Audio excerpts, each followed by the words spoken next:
प्रभू हनुमंत आलाय. आसनावर जगाचा बाप उठून उभा राहिला. मारुतीराय धावत गेले, चरणावर साष्टांग दंडवत घातला. प्रभू शरीराला आपल्या कापरं भरलंय, अंगाला घाम येतोय, आपल्या काय कारण? हनुमंता एक अनावधानानं माझ्याच्याने एक चूक घडली. चूक नाही म्हणता येईल तिला, पण 4-2 दिवसाला करायचं ते तात्काळ करण्याचं असं माझ्या हातानं लिखाण झालं. आणि ते उद्या सकाळी 8 वाजता राज्याभिषेकाला सुरुवात व्हावी होईल असं मी वचन बिभीषणाला दिलं. आणि बिभीषणाला शतमुखी नावाच्या रावणाने लंकेच्या स्वराज्यावरून हटवले. काय करावं लागेल? मारुतीरायानं सांगितलं पर्याय एकच आहे, तुम्ही दिलेला शब्द खरा होतो, पण शतमुखी नावाचा रावण मारणं गरजेचं आहे. जोपर्यंत तो मरत नाही तोपर्यंत तुम्ही काही लिहा, तुमचं खोटच आहे. हनुमंता मी सूर्यवंशातला राजा आहे रे. आतापर्यंत सूर्यवंशातली राजी खोटं बोलली नाही. आणि मी जर खोटं बोललो तर पूर्वज माझ्या अंगावर थुंकतील. सूर्यवंशाची निष्ठा फार मोठी होती. किती इमानदार होते सूर्यवंशातले राजे सांगू, दिलेल्या शब्दाला जागत होते. एका सूर्यवंशातल्या राजाला रात्री स्वप्न पडलं. पुन्हा येतो बरं मुद्द्यावर, तुकोबाराय का शरण जातात? भगवान प्रभू रामचंद्र सांगतात, हनुमंता मी सूर्यवंशातला राजा आहे, आमच्या सूर्यवंशामध्ये खोटं बोलत नाही, दिलेला शब्द पाळतात. किती पाळतात त्याचं उदाहरण मी सांगतोय तुम्हाला, गरज नाही तरी पण सांगतोय. तुम्हालाही कळावं सूर्यवंश किती इमानदार होता. एकदा एका राजाला स्वप्न पडलं आणि स्वप्नात त्या राजाने राज्यदान दिलं. स्वप्नात त्या राजाने एका महाराजाला राज्यदान देऊन टाकलं, राज्य. आणि 3.5 भार सोनं दान केलं. तसं त्या राजाकडे सोनं कुंटाला नव्हतं.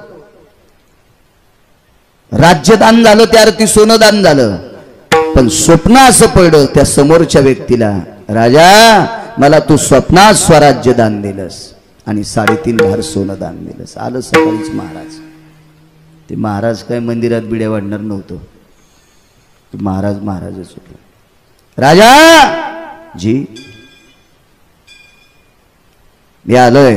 जी राजा, जी महाराज, जी महाराज. हे मला रात्री स्वप्न पडलंय. जी तू स्वराज्य दान केलंस. वा. राजाने हातावर पाणी घेतलं. राजाला एक पत्नी आणि एक मुलगा होता. राजाने स्वतःच्या भोवताल, पत्नीच्या भोवताल, मुलाच्या भोवताल असं पाणी 3 वेळेला फिरवलं, पाणी खाली सोडून दिलं. याचा अर्थ आमच्याकडे जेवढी संपत्ती, राज्य, स्वराज्य, प्रॉपर्टी, जमीन जुमला सगळं तुमचं. आणि राजाने पत्नीला सांगितलं, लक्ष्मी अंगावरचे अलंकार काढून टाक, फक्त गळ्यातलं मंगळसूत्र, पायातले जोडवे ठेव आणि अंगावरच्या कपड्यांना आपल्याला बाहेर निघायचे. देऊन टाकलं महाराजाला. महाराज म्हणले, राज्य दिलंस पण 3.5 भार सोन हे कोण देईल? हे स्वप्न पडलंय रे मला, तू सूर्यवंशातला राजा आहेस. 3.5 भार सोनं. राजानं सांगितलं, आमच्या वजनानं 1000 भार सोनं राज्यात आहे. राज्य दिलं त्या दिवशी सोनं आलंय. ज्या दिवशी राज्य दिलंस ना त्या ती राज्यातली संपत्ती आली, तुला 3.5 भार सोनं वेगळं द्यावं लागेल. ठीक आहे महाराज, देऊन टाकतो. राजाने स्वतःच्या डोक्यावर गवताची पेंडी घेतली, पत्नीच्या डोक्यावर गवताची पेंडी दिली, मुलाच्या डोक्यावर गवताची पेंडी दिली. 11 वर्षाचा मुलगा. आणि अशी बाजारात उभी राहिली. पूर्वीच्या काळात डोक्यावर गवताची पेंडी घेतली याचा अर्थ असा होतोय की मी तुमच्या इथं काम करण्यासाठी तयार आहे. येन तृणाभवं शिरसा जायते कर्मान् विखन्मखा दास्यत्वं त्वं ग्रहे प्राप्तरस्तु ममां तृणां शिरसादिजायते. शास्त्राचा पुरावा आहे, हे काय गांजा कसं लिहिलेलं नाही. डोक्यावर गवताची पेंडी राजानं घेतल्याबरोबर एक व्यक्ती बाजारात आला, हे काम करण्यासाठी तयार आहेस? हो, मसनवाटा सांभाळायचा आहे. काय हरकत नाही, सांभाळतो तुमचा मसनवाटा. काय घेशील? 2 भार सोनं पाहिजे. देऊन टाक. मसनवाटा सांभाळायला तो राजा, सार्वभौम राजा, सूर्यवंशातला राजा, राजा हरिश्चंद्र. किती इमानदार होते सूर्यवंशातले लोक. पुढे देऊन टाकलं. आता 1.5 भार सोनं द्यायचं राहिले. समोर गेल्याच्या नंतर राजाची पत्नी आहे. त्या बाईकडे बघितलं बऱ्याच लोकांनी, पण सगळ्या लोकांनी विचार केला हिचं सौंदर्य इतकं सुंदर आहे, चंद्राच्या शीतल प्रकाशाला लाजवती, सूर्याच्या तेजस्वी प्रकाशाला लाजवितील, ही आपल्या इथं काम काय करील? हिला कापूस खुरपायला न्यावा आणि कापसावा मवा पडाय, मवेनं हिचं अंग खाजवा, ही 150चा कापूस खुरपीन आणि 2000चा दवाखाना लागल, मग न्यायचीच कशाला? कोणीच नेत नव्हतं. पण पुढे पितृपंधरवडा होता. आता श्रावण संपला की भाद्रपद, आणि भाद्रपदामध्ये 15 दिवस पितृपंधरवाड्याचे असतात. आणि त्या पितृपंधरवाड्यामध्ये दर्भाची गरज असते. दर्भ, पिंड तर्पण करण्यासाठी दर्भ लागतो. दर्भ म्हणजे ऐकायला असं जरी नाविन्य वाटलं असेल, पण दर्भ काय अशी दुर्मिळ वस्तू नाही, आपल्या नादाडाला भेटती.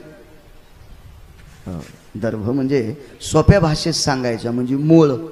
पोळ्याच्या दिवशी लागतो बैलाचा खांदा मळायला मूळ, आणि या दर्भाच्याच अंगठ्या असतात त्या दिवशी पूजा करताना वगैरे वगैरे.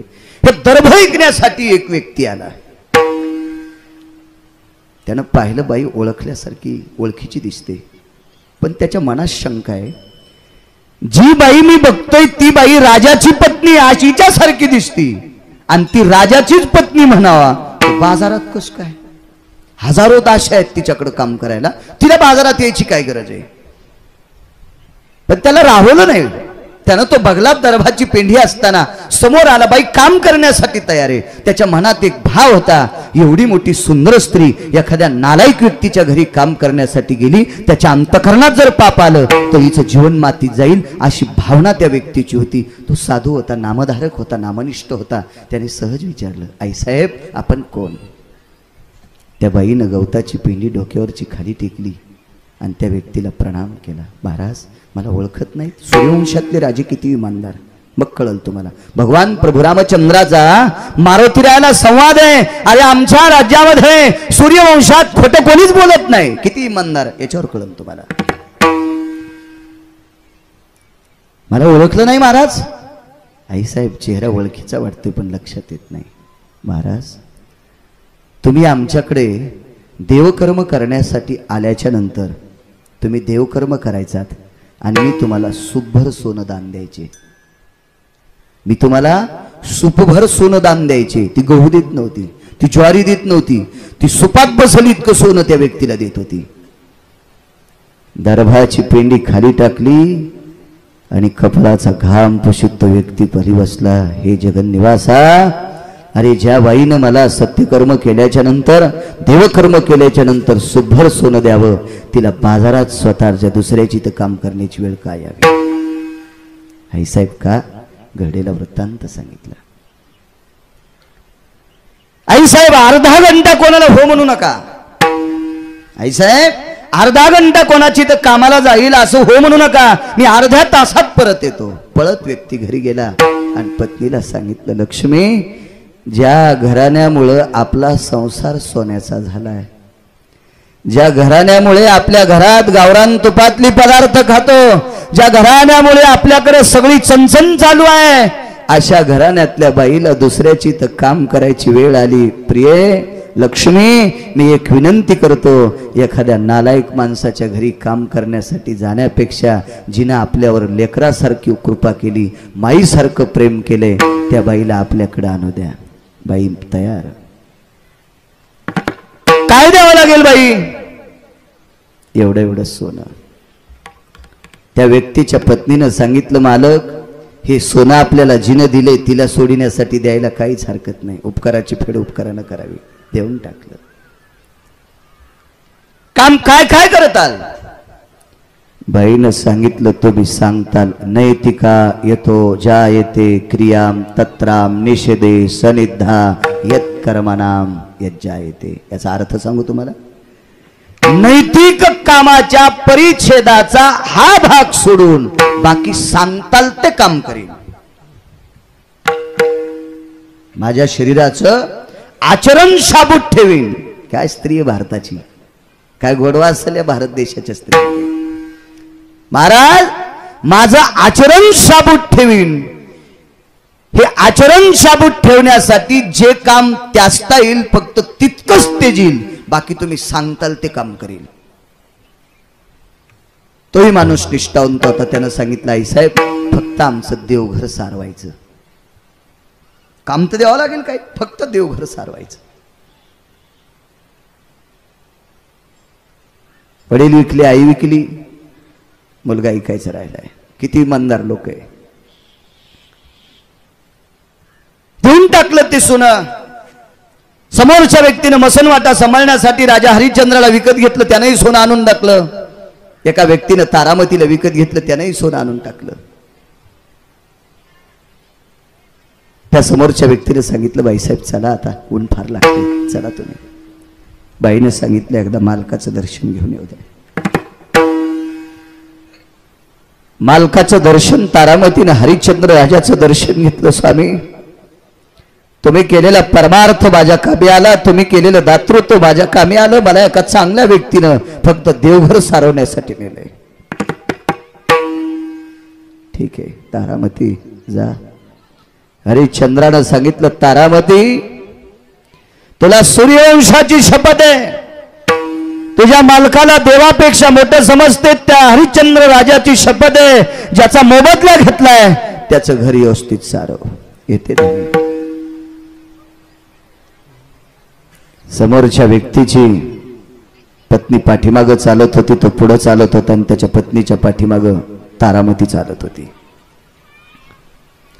ती समोरची व्यक्ती वडाच्या झाडाच्या पलीकडे गेली असेल, त्याची पत्नी माझ्यापर्यंत असेल आणि तारामती आईसाहेब अजून 100 फूट पाठीमागं असतील. सूर्यवंशातले राजे किती इमानदार आहेत याच्यावर कळ सांगतोय तुम्हाला.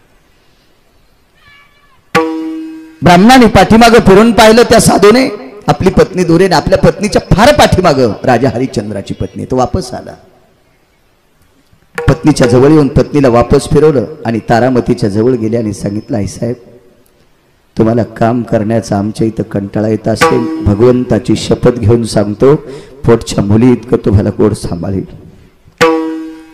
पण तुम्ही आमच्या घरी येण्यासाठी अनमान करू नका. एखाद्या नालायक माणसाच्या घरी राजाची पत्नी नीच काम करण्यासाठी जाऊ नये, हेच माझा उद्देश आहे. म्हणून तुम्ही माझ्या देवघरात कायमस्वरूपी भगवंताचं चिंतन करीत बसा. मी देवाला जो नैवेद्य अर्पण करील तोच तुम्हाला अर्पण करील, पण माझ्याकडे प्रसन्नपणानं चला. हरिश्चंद्र राजाची पत्नी तारामती खाली बसली आणि तिने सांगितलं, महाराज मी नुसतं सारवण्यासाठी नाही, तुम्ही शेण काढायला लावलं तरी मी शेण काढील, तुम्ही शेतातलं काम करायला लावलं तरी मी ते काम करील, दोन्ही भांडी सडा सर्व करील. दुःख एका गोष्टीचे, गाय तुमच्या घरी येते आणि वासरू मात्र तिचं तिथं थांबलंय. महाराज माझा 11 वर्षाचा मुलगा, माझा 11 वर्षाचा एकुलता एक बाळ, त्याचा पिता मसनवाटा सांभाळायला जातोय, मी तुमच्याकडे आनंदाचे लाडू खायला येते, पण माझा 11 वर्षाचा बालक, माझं पारस, या गाईचं वासरू मात्र एखाद्याच्या घरी जर गेलं तर त्याचं जीवन मातीत जाईल आणि त्याला सोडून मला यावंसं वाटत नाही. त्या व्यक्तीच्या पत्नीनं सांगितलं, धनी आपण एवढं काही जे जगतोय का, याच व्यक्तीच्या जीवावर जगतोय. आपण या बाईची नीच्या लेकराची ताटातोट करू नका. पुन्हा ठरलेलं सोनं देऊन टाकलं आणि रोहिदासाला सोडून घेतलं. आईनं कडकडाट मिठी मारली, बाळा तुझ्या बाबाने केलेलं पुण्य आपल्या पाठीमागं आलं, दोघांना चांगल्या व्यक्तीच्या घरी जाण्याचा योग आला, पण तुझ्या बाबाला मात्र मशानभूमी सांभाळायचा योग आहे. चलाव आपण. 4 पावलं चालल्याच्या नंतर बाईच्या लक्षात आलं, बाळा अरे मी निघताना तुझ्या बाबांचं दर्शन घेतलं होतं, तुझे पिता आहेत, एकदा निघता तू सुद्धा तुझ्या बाबांचं दर्शन घे. 11 वर्षाचा रोहिदास आपल्या वडिलांकडे हरिश्चंद्राकडे जातो आणि वडिलाच्या पायावर डोकं ठेवतो. त्यावेळेला हरिश्चंद्राच्या डोळ्यातून पाणी येते आणि मग रोहिदासाने विचारलं, बाबा रडता तुम्ही? अरे काम करायची वेळ आली म्हणून रडत नाही रे, दुःख एकाच गोष्टीचं वाटतंय, तुझी आणि माझी ताटातूट होती, तुला तुझ्या पित्याची शपथ आहे, तो सूर्यवंशातला राजकुमार आहे, जीव गेला तरी हरकत नाही, पण ठरलेलं काम